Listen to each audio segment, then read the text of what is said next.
serious. Awetu kazini. Wewe naye nakutuma muda wote ushamwambia bwana kuhusu umeme zamu yake ndio imebakia.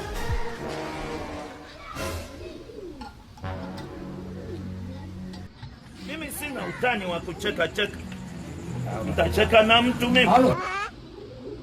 Mungu anataka nikuulizeje? Kani mafuta taa unauza bei gani sasa hivi? Mtume. Bei ile ile. Haya. Haya buku jelo ananitosha. Nikipata usemba. Kiongozi. Umeme umekata huko saa. Kwa zamu yako ndani joto. Nasema ndio nilikuwa nimemwagiza aje kukwambia zinaja labda kufikishia. Umeme umekata, zamu yako ndio imebakia. Mlizana na umeme. Ni wawili nauliza kama mjakunifuata mlizana na umeme. Joto afu mafriji yetu vyakula vinaharibika. Unajitia shobo sana Jona Kaba mwenye nyumba. Eti. Wewe nani nyumbani? Hizo jioni unaingia tawala giza kiongozi. Mimi nilikuwa nimemwagiza tawala giza. Au unasemaje mabu? Maana mafuta mboti mwenzio kaja hapa akaja kuniangalia na mimi nafanya kazi yangu. Wewe ndio unakuja unapoka. Haya hapo vipi? Katera umeme wewe umekuwa nani nyumbani?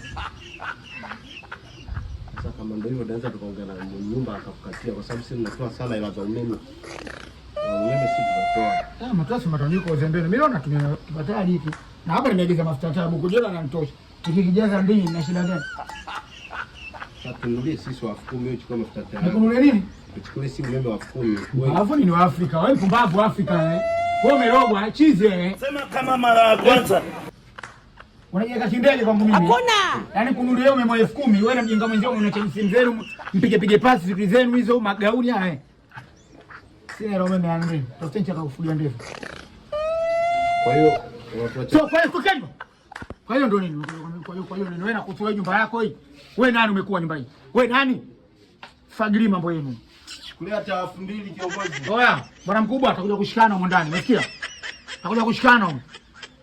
Wewe unaona vipi? Una mimi nafanya nini wa mshumaa? Kwa kama kanisani kwako.